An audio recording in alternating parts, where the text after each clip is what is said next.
మృత్యుంజయుడు అని చెప్పాలి అని అంటే మొట్టమొదట వాడికి ఉండాల్సిన లక్షణం ఏంటంటే వాడు మృత్యు భయాన్ని కూడా జయించాలి. మృత్యు భయాన్ని జయించిన వాడే మృత్యుంజయుడు అవుతాడు. మృత్యు అంటే నాకు వచ్చబడిపోతాయి అండి, నాకు భయం అండి, కానీ నేను మృత్యుంజయుడు అండి. లాజిక్ ఉందా? మీరు చూడండి, బైబిల్ తీసి చూడండి. యేసు మృత్యు భయాన్ని జయించాడా? ఒక్క సెంటెన్స్ చూపించమనండి నాకు. బైబిల్ ఎక్కడ మీరు తీసుకోండి. ఆయన్ని వెంటబడుతుంటే దాక్కోవటం, పారిపోవటం, మాయ మాటలు చెప్పి తప్పించుకోవటం.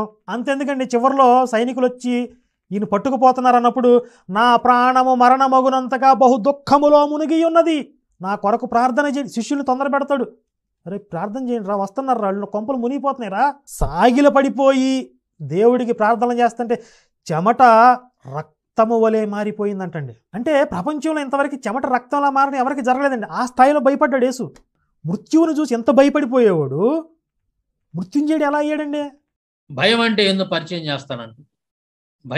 భయాన్ని పరిచయం చేస్తారు కరుణాకర్గా. ఈ మధ్య నీకు సొరకాయ కోతలు పోయటం బాగా అలవాటు అయిపోయింది. సుగ్గుల లంకలో అరిటాకులు నరికొచ్చావు మొన్నటిదాకా.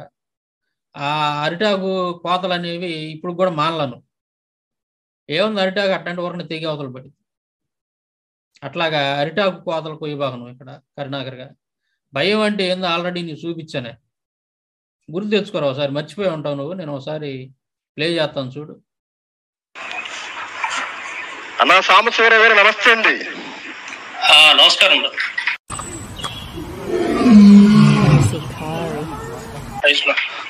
కొంతమంది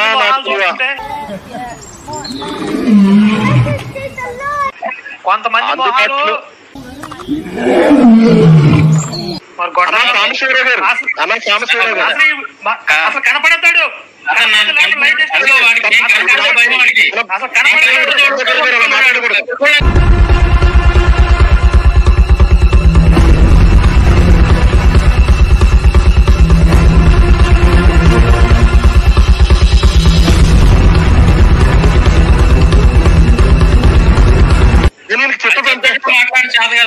భయం. అయ్యో వెళ్ళిపోయారు ఆయన వెళ్ళిపోయారు మిమ్మల్ని చూసి. మిమ్మల్ని పంపేద్దాం అనుకున్నాను. విజయ్ కుమార్ గారి డిబేట్ మాట్లాడే సందర్భంలో నేను వచ్చినప్పుడు నువ్వు నిలబడ్డావు అక్కడ ఒక క్షణం అన్న. నన్ను చూడంగానే మరి ఎన్ని టన్నులు భయం ఉందో నీ కడుపులో కరుణాకర్గా. దెబ్బకు పరాలై పారిపోయావు, కింద పడిపోయావు. అప్పుడు శ్రీలక్ష్మి ఏం చేసింది, నీ మొఖాన్ని నీళ్లు చల్లి లేపు కూర్చోబెట్టింది.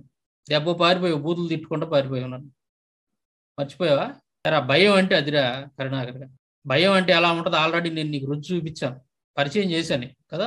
సాంబశివరావు చూడంగానే పరిగెత్తుకుంటూ పోయావు. ఈ మధ్యలో దెబ్బకి బూతులు తిట్టుకుంటూ పారిపోయావు. క్షణమన నిలబడ్డావు. నీ రాగానే నిలబడలా. ఎందుకు? భయం.